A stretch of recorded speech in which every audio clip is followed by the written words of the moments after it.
Guni-Guni TV.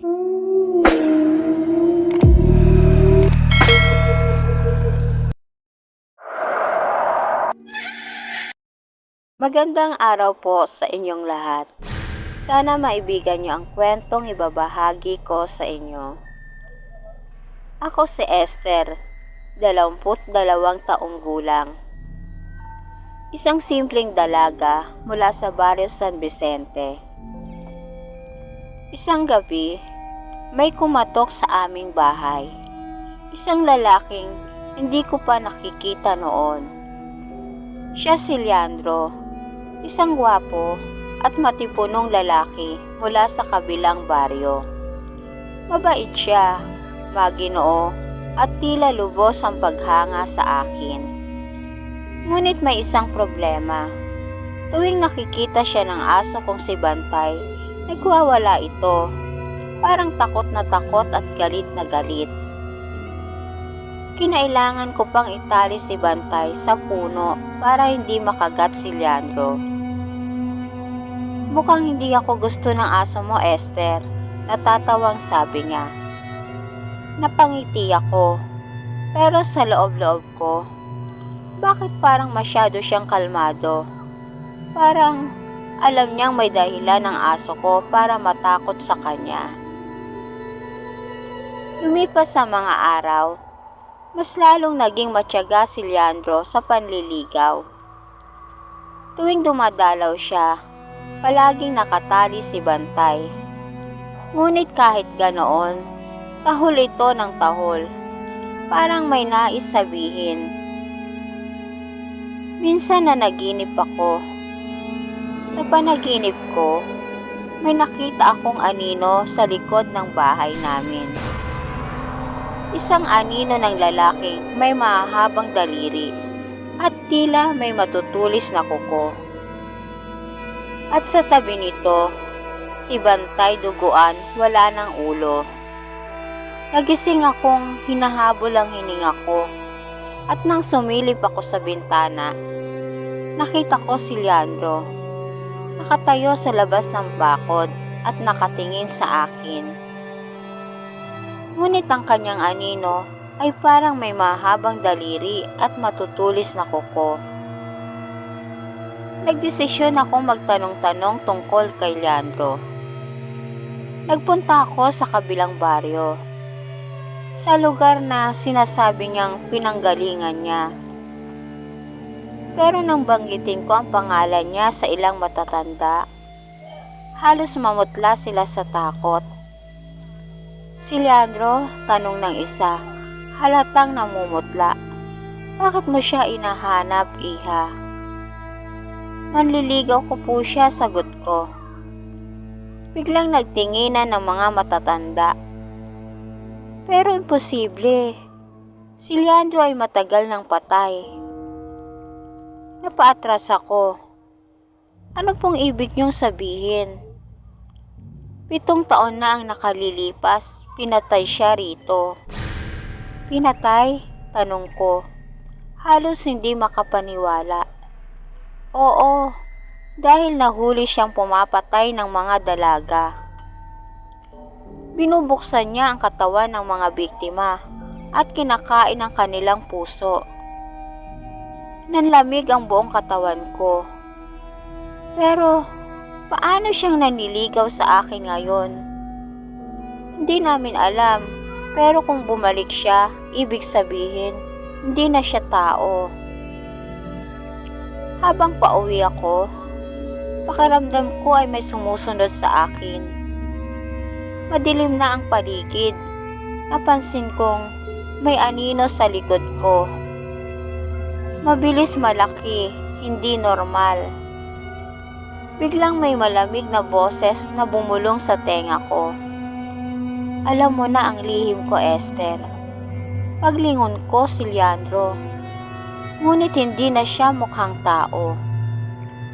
Maputla ang kanyang mukha at ang kanyang bibig ay may bahid ng dugo. Nakausli ang matatalim niyang kuko mula sa kanyang mga daliri. Ang kanyang mga mata, itim na itim, parang walang kaluluwa. Ayoko sanang gawin ito sa'yo, bulong niya. Pero wala ka ng pagpipilian. Napaatras ako. Ngunit bago pa siya makahakbang palapit sa akin, biglang sumugod si Bantay. Sinakmal niya si Leandro sa leeg. Napahiyaw ang halimaw at bumagsak sa lupa. Dali-dali akong tumakbo pabalik sa bahay. Kinuha ko ang asin at buntot pagi na iniwan ng lola ko, mga panlaban sa mga nilalang ng dilim. Pagbalik ko sa labas, nakita kong nakikipaglaban pa rin si Bantay kay Leandro. Duguan na si Bantay, ngunit hindi siya bumibitaw. Hawak ang asin, itinapon ko ito sa mukha ni Leandro. Nagsimula siyang masunog, umusok ang kanyang balat at lumabas ang tunay niyang anyo, isang nilalang na walang kaluluwa. Habang bumabagsak siya sa lupa, sinambit niya ang huling mga salita. Hindi pa ito tapos, Esther. At sa isang iglap, naabo siya at nawala. Kinabukasan, natagpuan ko si Bantay sa ilalim ng puno. Duguan, halos hindi na humihinga. Yumuko ako sa kanya, umiiyak. Salamat, Bantay. Kung hindi dahil sa'yo, baka ako ang namatay. Humabol siya ng isang mahina, paos na tahol, at saka pumikit siya ng tuluyan.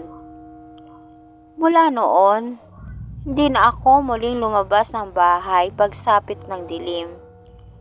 Ngunit sa tuwing kabilugan ng buwan, may naririnig akong mabigat na yabag sa labas ng bakod. At minsan, narinig kong may malamig na boses na bumubulong sa dilim.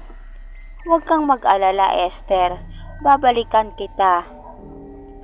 Lumipas ang ilang buwan mula nang mawala si Leandro. Akala ko'y tapos na ang bangungot. Pero nagsimula na namang may mawala sa aming baryo. Isang dalaga ang natagpuang patay sa masukal na bahagi ng gubat. Kilit ang leeg, wala ng puso. Sumunod, isang batang lalaki ang nakita sa ilog. Maputla, wala ng dugo ang katawan. At ang nakakakilabot, may nakakita raw sa isang lalaking kamukha ni Leandro, paikot-ikot sa baryo tuwing hating gabi. Nang marinig ko ito, muli akong binalot ng takot. Imposible, wala na siya, sinunog ko na siya. Pero paano kung hindi pa tapos ang lahat? Isang gabi, habang nakahiga ako, may naramdaman akong kakaiba. Parang may nakamasid sa akin. Pakiramdam ko, hindi ako nag-iisa sa kwarto. Dahan-dahan akong tumingin sa bintana. At doon, sa labas ng bahay, may isang lalaking nakatayo. Matangkad, payat at walang mukha. Parang itim na anino lang siya.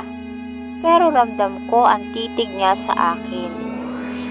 Kinabukasan, lumapit ako kay Lola Tasing, isang matandang albularyo sa aming baryo.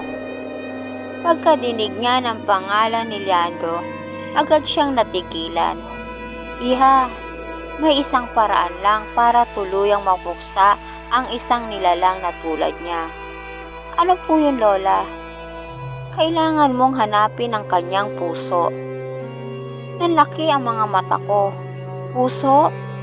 Oo, ang nilalang na iyan ay hindi isang pangkaraniwang aswang. Siya ay isang multo na nagkakatawang tao.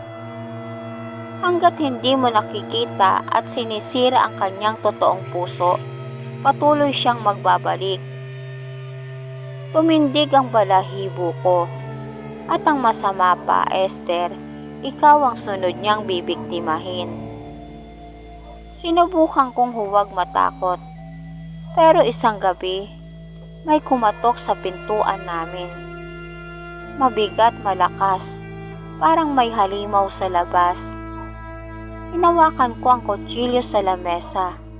Dahang-dahang lumapit sa pinto. Esther, bigla akong nanlamig. Siya yun, ang boses ni Leandro.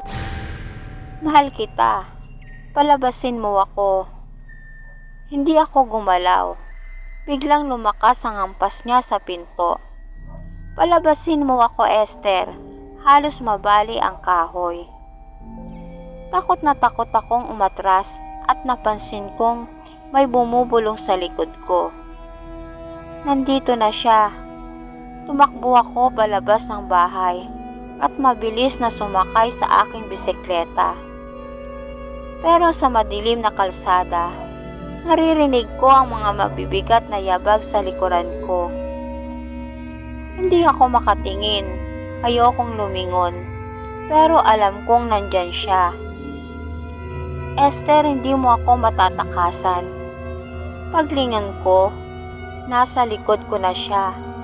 Tumatakbo na parang hayop. Ang kanyang mga kamay ay mahaba at ang kanyang mga kuko ay parang panghilis ng laman. Napasigaw ako sa takot at dumiretso ako sa kagubatan. Sa kabila ng ilog, napadpad ako sa isang lumang kuweba, madilim, mabaho at puno ng buto. Doon ko naintindihan, dito niya dinala ang lahat ng kanyang biktima. At doon, sa pinakagitna ng kuweba, may isang lumang kabaong. Dahan-dahan ko itong binuksan. At sa loob nito, isang puso ang nakalagay. Hindi natutunaw, buhay pa rin at pumipintig. Ito ang puso ni Leandro.